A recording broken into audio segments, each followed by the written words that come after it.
Good morning. I am going to talk a little bit today about Ascension symptoms. I've had several people that I work with contact me and say they've just really been feeling weepy. They've been having a lot of pain lately.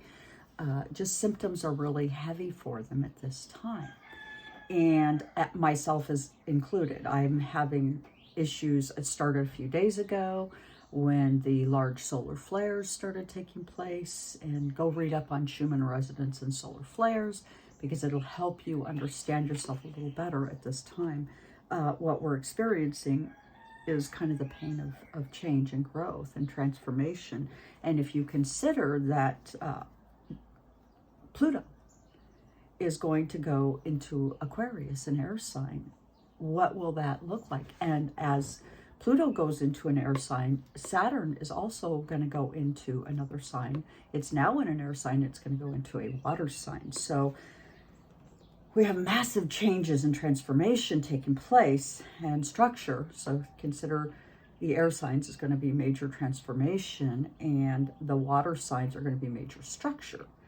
So what might that look like? Well, I think we all know that change means something fairly significant. And with the many volcanoes going off, could be the air is going to become rather rancid and difficult, and water is going to be in places it doesn't belong. And we're already seeing that. There's already some shadow of that. And in addition to that, after we do this next eclipse in Taurus Scorpio, we're going to head into a Libra Aries type of eclipse, which means we're going to be thinking a lot about our physical bodies and our survival, our medical system, how we partner, anything you could think of in the seventh house and the first house. These are going to become live and alive in our thinking in a big kind of way.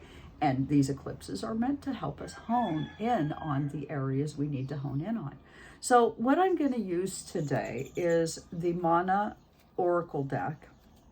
And I'm just going to simply ask about, and here we go, I'm just going to simply ask about the Ascension symptoms. And as people that watch my channel know, this is how I do my cards. I realize there's all sorts of different methods. I've tried lots of different things. I've thought about a lot of different things. And for me, my cards and I have this relationship. So, do understand that when you are a reader, as I am, we each have our own way of communicating with our cards. And so there is no one way. So just do keep that in mind. And the first card that we're going to get is, oh goodness, a reverse meaning card, which is really interesting. We get the Poeo, the number 2 card, which is going to be like your high priestess, or in this case, day and night. Things that, and you'll notice that the rainbow is above for some. It's going to be pretty good. It's going to be a good transition.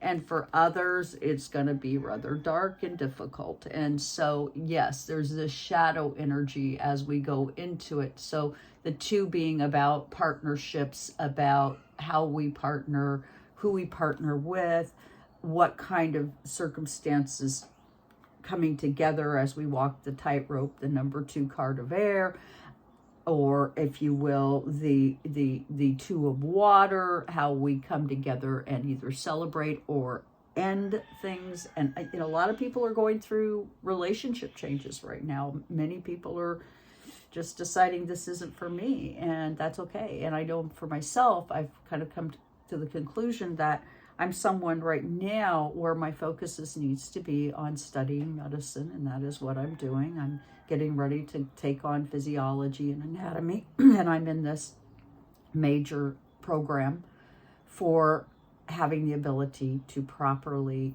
look at and help figure out the ails of a body, because generally, and not generally, absolutely, it was required that you knew astrology. And I don't want to say too much because my videos get shadow banned when I say certain words, so it's really kind of silly. But anyway, so let's pull another card. Let's see where this is going. So we have the day and night card, or the high priestess, if you will, and you get this card, the Hulu. We are moving into, and notice this big foot in the process, right? That it's almost like our higher selves is stepping down onto the planet, or something bigger than us is stepping into the frame. And the feather representing the intelligence, the built-in intelligence that we have. And that we know by divine order that this is here and it's happening, but it's very, very frightening to many of us. And I know for myself, I don't want to live in fear, and I'm working really hard to just let go of what I'm fearful of, and opening myself up to accepting the abundance that's there for me. And the 25 card, 2-5, you're going to think of it as relationships in divine chaos, and either come out with a 7, lucky, or expanding, or they go into loss. And I mean, I think that's where we're at. A lot of people are experiencing this kind of funny energy where, which is it? And that feather being, you know, that many aspects of intellect and how we go about seeing things. Okay. And then the final card that we're going to get, let's just go ahead and, I love this deck. This is the Mana Oracle by Catherine Becker and Doya Narden. Okay, and then we get the number 16 card, so it kind of doubles back on the 7, where Menehune, where this is a beautiful part of our culture here in Hawaii, where we're going to learn the importance of the past and the present, and how to hand off that ancestral information from one person to the next.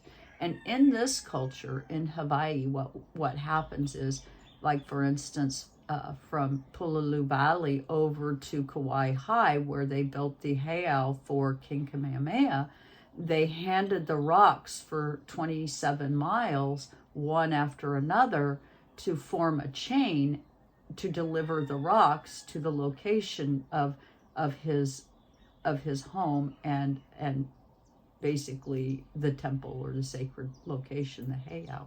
So here we are, and it's saying, you know, that this kind of energy is very much coming back ancestrally. Now, I'm going to say that, you know, I'm a medical, I'm going in, you know, I've already done a medical astrology program, and for me,